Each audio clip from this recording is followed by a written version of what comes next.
Bonjour les petits amis, bienvenue sur les comptines magiques. Préparez-vous à voyager dans des mondes merveilleux, à rencontrer des personnages rigolos, courageux et parfois malicieux. Alors, installez-vous confortablement, ouvrez grand vos oreilles et laissez la magie des contes opérer. Prêts pour l'aventure? C'est parti pour une nouvelle histoire magique. Il était une fois dans une jolie petite ferme entourée de champs verts et de fleurs colorées.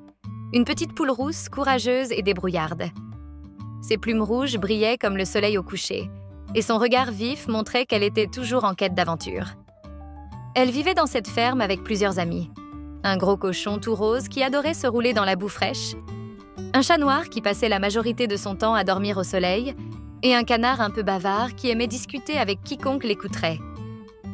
Chaque matin, la petite poule rousse aimait se promener dans la ferme pour découvrir des choses intéressantes.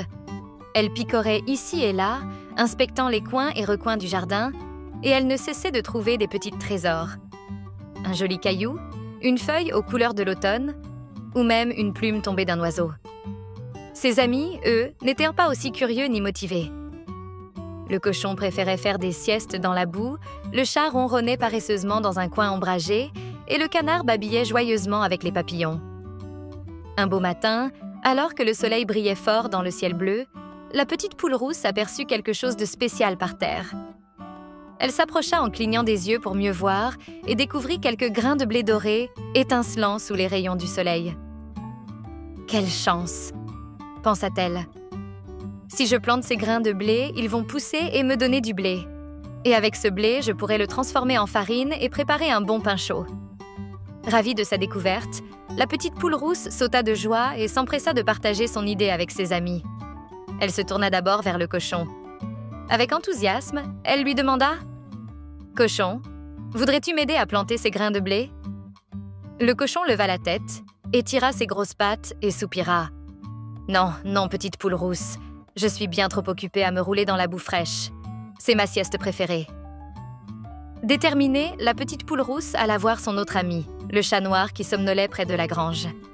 Elle s'approcha et demanda doucement « Chat, veux-tu m'aider à planter ces grains de blé ?» Mais le chat paresseux s'étira de tout son long, bâilla et répondit en fermant les yeux. « Non, non, petite poule rousse, je suis bien trop fatiguée pour ça.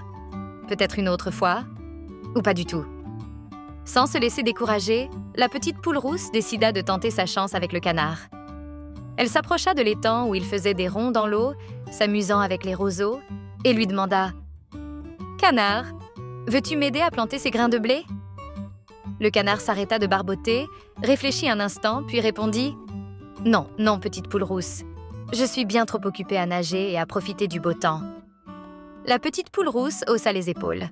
« Bon, si personne ne veut m'aider, je vais le faire toute seule. » Et sans perdre de temps, elle attrapa une petite pelle avec son bec, se rendit dans le jardin et commença à creuser la terre. Puis, elle planta soigneusement chaque grain de blé, un par un, dans de petites rangées bien alignées. Elle les recouvrit de terre douce et les arrosa tendrement, comme si elle déposait de petits trésors dans un lit douillet. Le temps passa, et chaque jour, la petite poule rousse revenait pour arroser et surveiller son blé avec attention. Au bout de quelques semaines, elle fut ravie de voir de petites tiges vertes émerger de la terre, comme de petits doigts pointés vers le ciel. Elles grandissaient de jour en jour, devenant de plus en plus hautes, jusqu'à se transformer en grandes tiges dorées qui dansèrent dans le vent. Pour elle, c'était un spectacle merveilleux, comme si son travail était récompensé par une danse de la nature. Un beau jour, la petite poule rousse se dit qu'il était temps de récolter son blé. Elle alla voir le cochon, toujours occupé à se prélasser dans la boue, et lui demanda « Cochon, veux-tu m'aider à couper le blé ?» Mais le cochon répondit en bâillant largement « Non, non, petite poule rousse, je suis bien trop occupée. » Elle tenta à nouveau avec le chat qui ronflait sous un arbre, les pattes en l'air. « Chat, veux-tu m'aider à couper le blé ?» Mais le chat se contenta de rouler sur le côté, disant à demi endormi « Non, non, petite poule rousse, je suis bien trop fatiguée. » Elle se tourna finalement vers le canard qui était occupé à faire des éclaboussures dans l'étang. Mais lui aussi refusa, prétextant qu'il était bien trop occupé à profiter de la fraîcheur de l'eau. Déterminée, la petite poule rousse prit une grande respiration et se dit « Très bien, je le ferai moi-même. et elle se mit au travail. Elle coupa les tiges de blé, une par une, les rassembla en un gros tas, puis les porta jusqu'au moulin. Avec un soin minutieux, elle moula le blé, regardant la farine blanche et fine tomber dans son sac. Elle se réjouissait déjà de l'odeur de pain chaud qui embaumerait la ferme. De retour à la ferme, elle versa la farine dans un grand bol, ajouta un peu d'eau et de sel, puis commença à pétrir la pâte. Elle pétrit et pétrit jusqu'à ce que la pâte soit bien lisse. Puis elle la laissa reposer sous un torchon.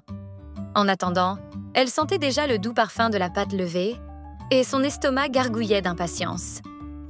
Quand la pâte fut prête, elle forma un beau pain et le plaça dans le four. Bientôt, une odeur merveilleuse de pain chaud et croustillant se répandit dans toute la ferme. Le cochon, le chat et le canard levèrent la tête, attirés par ce parfum irrésistible, et s'approchèrent. Quand elle sortit le pain du four, la petite poule rousse demanda « Qui veut manger ce pain avec moi ?» Mais cette fois, elle sourit en voyant ses amis s'écrier « Moi, moi, moi !» Avec un sourire, elle leur répondit « Non, mes amis, je l'ai fait toute seule, alors je vais le savourer toute seule. » Et c'est ce qu'elle fit, mangeant chaque bouchée de son pain délicieux, se régalant de son travail et savourant la douce saveur de ses efforts. Depuis ce jour, le cochon, le chat et le canard n'oublièrent jamais l'histoire de la petite poule rousse et son pain. Ils avaient appris que l'entraide est précieuse et que chaque petite action compte.